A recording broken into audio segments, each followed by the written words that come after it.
Welcome back to another episode of the Little Growth Podcast. I am your host, Damson, and if you have not yet done so, please do me a quick favor and leave a rating and review wherever you find this podcast, and also give it a thumbs up and be sure to follow to join the community, whether it is on Apple Podcasts, on Spotify, and on YouTube. It's a small move for you, but it's really of big impact to this channel and making sure that it reaches out to so many people.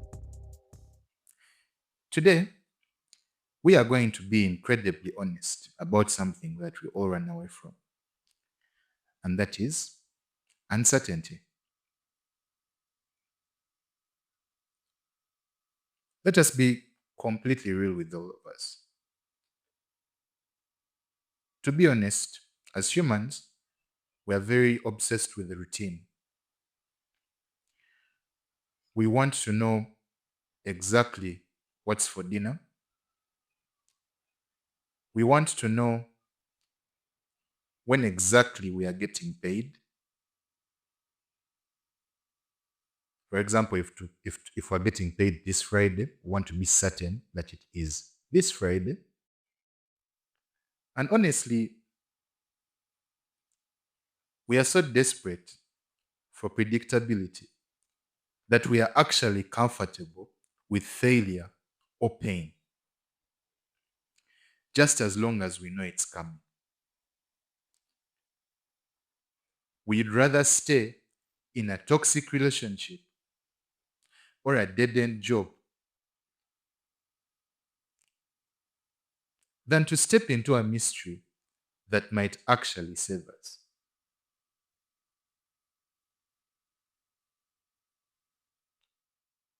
A small reality.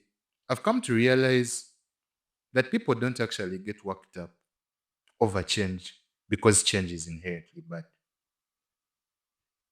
No,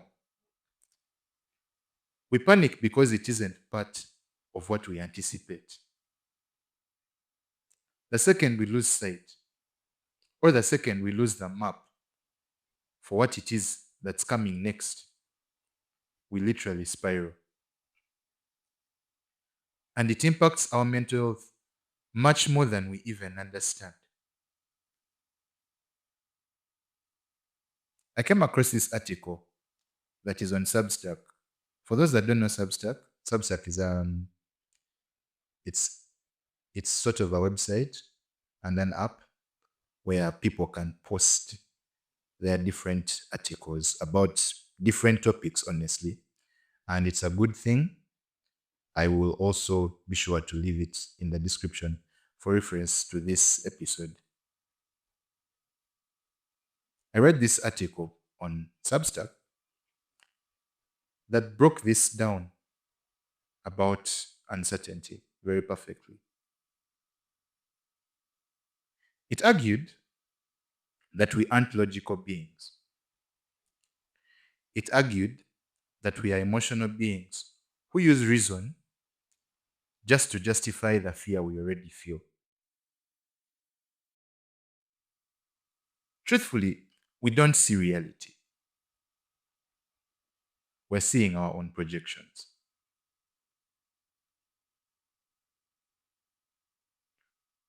So, a few of us might actually argue with it and be like, no, I'm not always uncertain.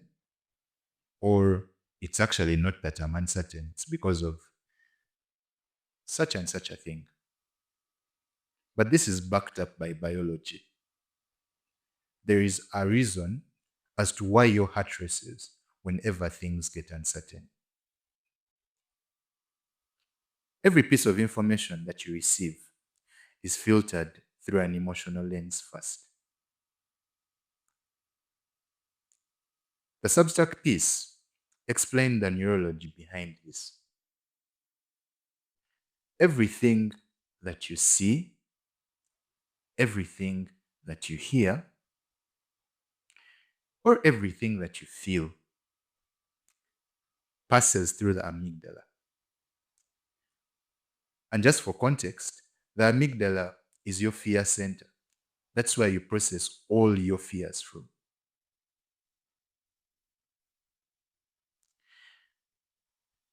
Everything that you see, all pieces of information pass through this amygdala before it ever reaches the prefrontal cortex.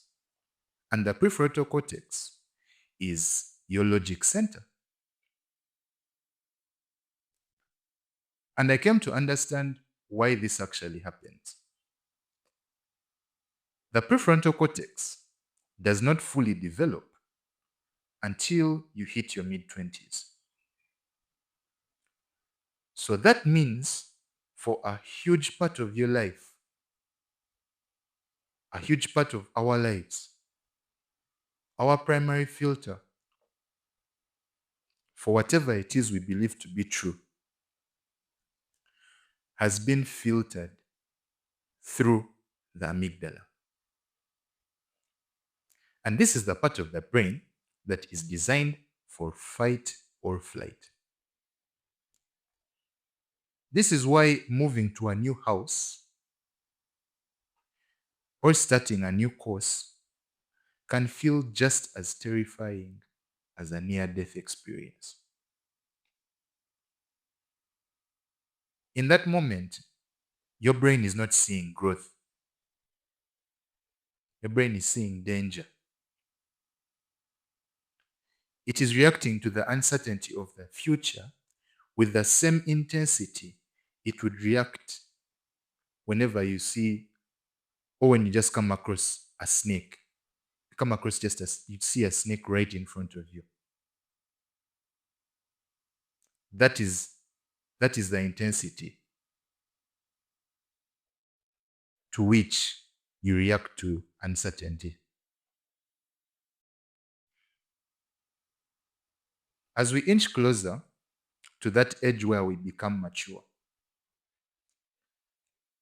that edge where we are becoming adults, this fear intensifies. Why, you might ask? Because that safety net is gone.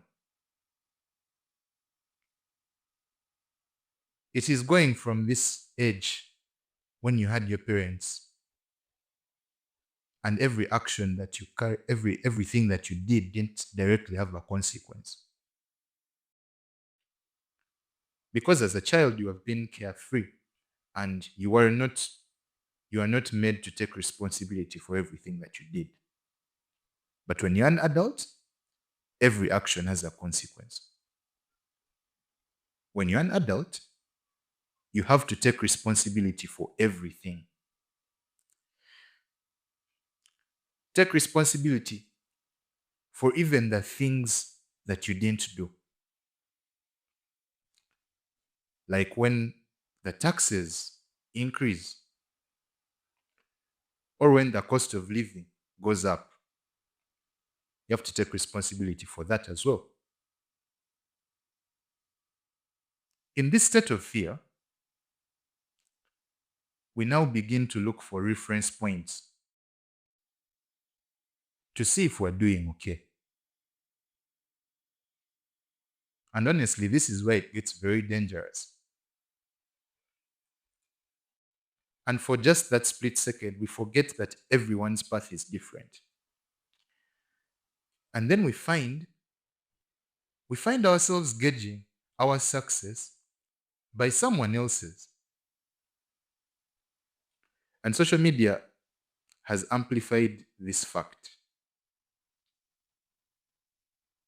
Suddenly, you see that weird 18-year-old kid posting on his Instagram reel, and he's posing in front of a Lamborghini,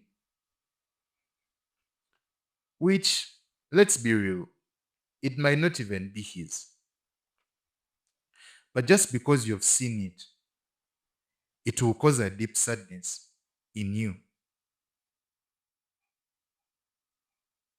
And this comparison drives what the article calls emotional truths. At a certain point in your life, you have been fed certain scripts or certain stories. The ones that I can relate to from my 20s, I've been fed scripts like, I can't ever make it without a degree, or that I'll never be successful if I'm not well connected.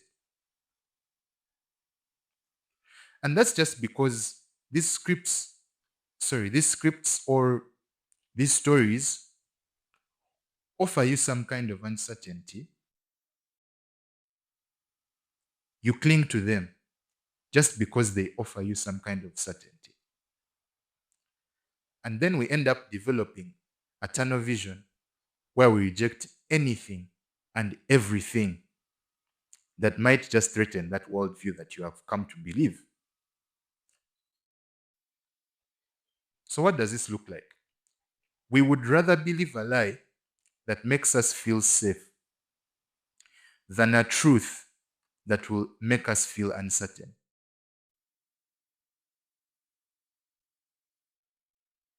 Now, some of you might be asking, is it actually possible to change this? Yes, it is possible to change it, but it's hard. And why is it hard? Why is it so hard to change our minds? In this article that I'm referring to, it mentioned a study that is honestly a bit scary. From this study, research in motivated reason shows that when you are presented with evidence that contradicts your core identity, the pain centers of your brain literally light up. Your brain experiences a contradictory fact the same way it experiences physical pain.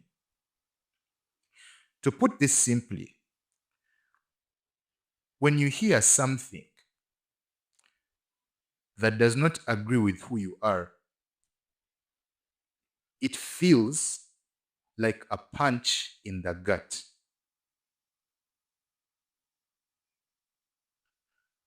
And as humans, to avoid that pain, we build a fortress. We stay in this phase, which I call the thermometer phase, where we just react to everything that comes. We are reacting to the temperature of the room. If the news is bad, we feel sad. If a friend is doing well, oh, if a friend of ours is doing better than us, we get jealous. We are basically slaves to our own environment. But here's the thing. Growth requires you to be the thermostat. What does this look like? You have to set the mood for what life looks like for you. You have to decide your internal temperature regardless of the uncertainty outside. But it's often hard to do that because we always want to fit in, and we are so encompassed by a hard mentality. So that is why it is so hard to be a thermostat.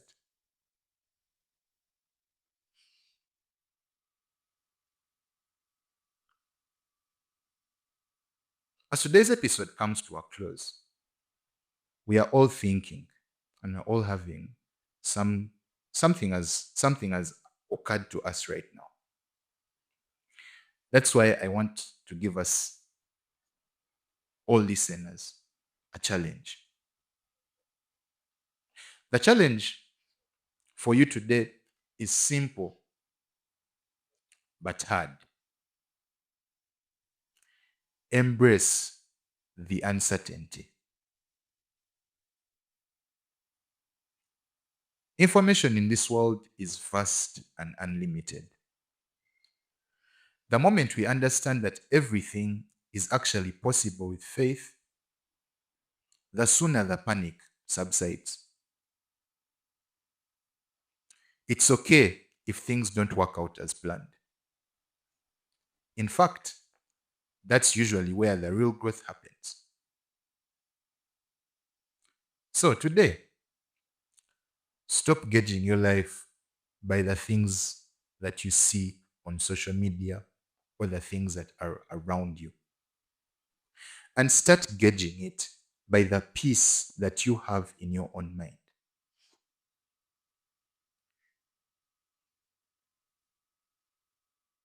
So let's break down this challenge into two things that I want you to do today. Number one, carry out a fear audit.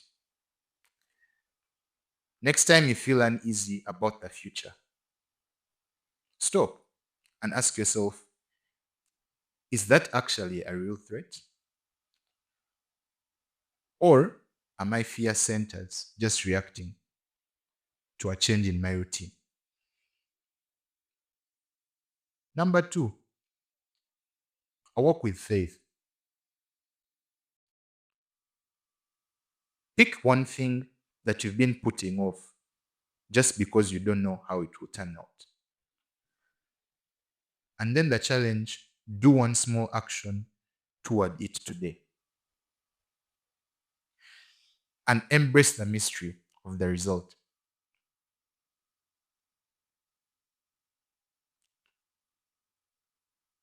So, as I wrap up today's episode, let me leave you with this. Always set the mood for your own reality. Don't be the thermometer that's reacting to everything that comes at you. Be the thermostat. Set the mood and set the pace for your life. I am Damson, and this has been the Little Growth Podcast. Stay present, stay uncertain, and I'll see you in the next one.